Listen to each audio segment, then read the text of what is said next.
Today I have a very special guest with us for this program, Ben Stein, who I think most of you have heard of from his writings, from his movie activity, and his humor as a comedian.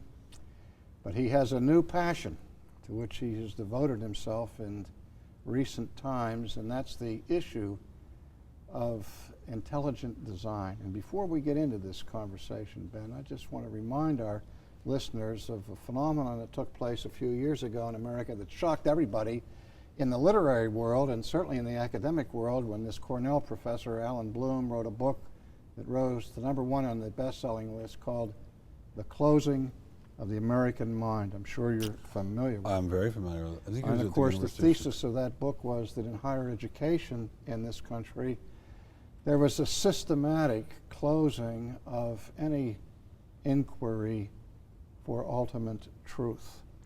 And the way that's played out in the last decade or so, with the closing of the academic world to any kind of inquiries of intelligent design, has been a tremendous impact to our educational system.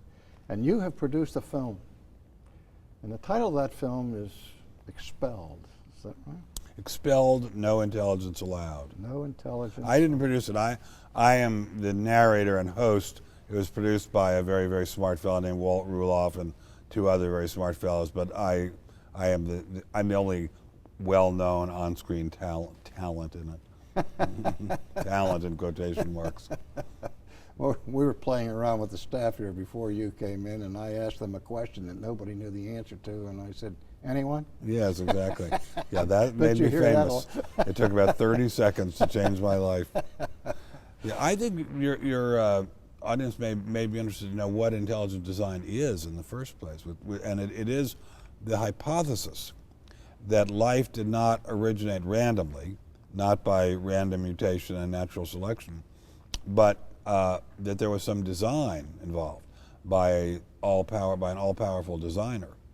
And that we didn't just originate as human beings from lightning striking a mud puddle, that there was some design involved. And this, to me, seems so obvious, so intuitively apparent, so compelling, that it stunned me when Walt Ruloff, the producer, brought me evidence that noted academics had been fired, lost their grants, lost their offices, been hounded out of their communities for just questioning the idea that there could have been anything except randomness in the universe.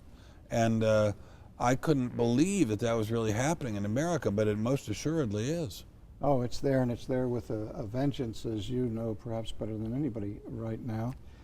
And when I look at this, I sense a fear from those people of an unwarranted intrusion of religion into the scientific domain. But I think what these academics fail to realize, that this issue is not simply a religious issue, it's a philosophical issue of the highest magnitude, and as far as I'm concerned, what's at stake here is the integrity of science itself. You know, years ago I had correspondence with Carl Sagan over the nanosecond before the Big Bang, and he wanted to go back as far as that, and when I would ask him about what happened before that, he didn't want to go there. And yet, in our conversations, he insisted, as he did with his famous TV program and his book by the same name, that this is cosmos, not chaos. And that's the assumption that is the necessary condition for all of science. Because if reality is ultimately chaos, then it's unintelligible. And if it's unintelligible, then there can be no knowledge, and that's what science is the pursuit of knowledge. Well, you're bringing up a number of issues that are extremely important to the work we're doing in Expelled. One is just the question of the universe. The universe could not exist without laws of gravitation, laws of motion, laws of thermodynamics, laws of fluid behavior, laws of heat flowing to cold. Where'd those laws come from? We don't just have chaos, we have an extremely precise set of laws that govern the operation of the universe and make life and make even inanimate existence possible. So where'd those come from? That's one thing. A second thing is, if you were to say, well, there was nothing and then there was something, well, how did that happen? How did one day there be nothing and then one day there was something? What happened there? And to even ask these questions is so strictly forbidden, you cannot even imagine.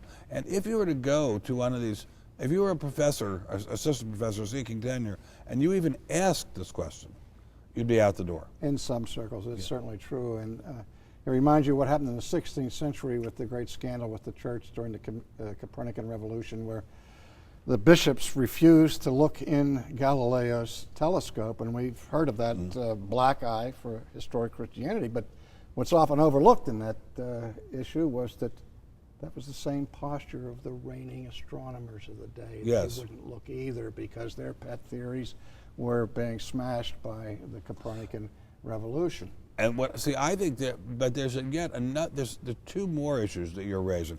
One is, ultimately, Galileo's views took hold.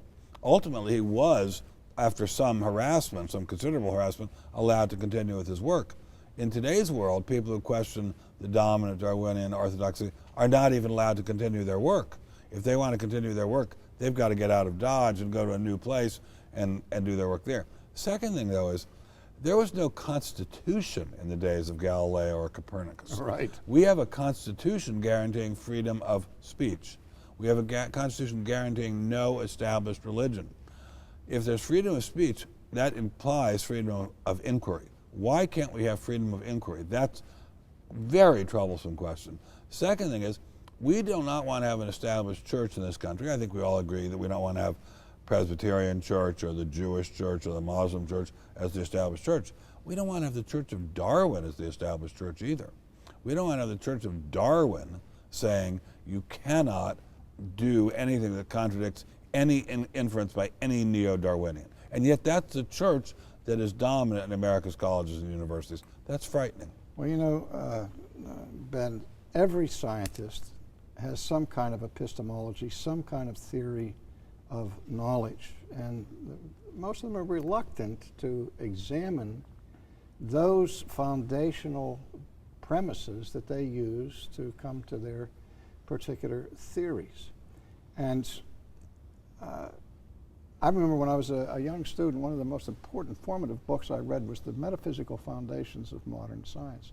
That is, what were the philosophical assumptions that the scientist has to have when he goes into his laboratory? And at the time of the Enlightenment, a whole new way of dealing with things came out called the analytical method, which simply stated was that the task of the scientist is to seek the logic of the facts. In other words, you get the data, you collect the data, observe, experiment, and try to find patterns. What they were looking for was design. Right. And that was what logic was jumping itself. out of them. Logic itself presupposes design. Well, the word logic has a Greek root, which is extremely similar to design, and also extremely similar to the English word word. So that actually, if you go back to the Greek root, in the beginning was the word, it means in the beginning there was design, there was a plan. And that seems to be ignored. Well, of course, if you even said that in a university now, you'd probably be shot. But there's a cell. Okay, well, let's go back to that. There's a cell. Einstein had a cell. You and I have cells. My dog has cells. A frog has cells. A plant has cells. Everybody has cells. Everything has cells. A cell is unimaginably complex with hundreds of thousands of moving parts and a huge amount of DNA information in it. If there's information, where'd the information come from? I mean, I'm not saying I know where the information came from. I mean, I didn't see God put the information there. But if it's there, did it come from lightning striking a mud puddle? Did it come from some random chance of one organic matter meeting another organic matter? Is that how, or inorganic matter, is that how the most complex system in the whole world, the system of life itself, came about? That's asking us to believe a lot.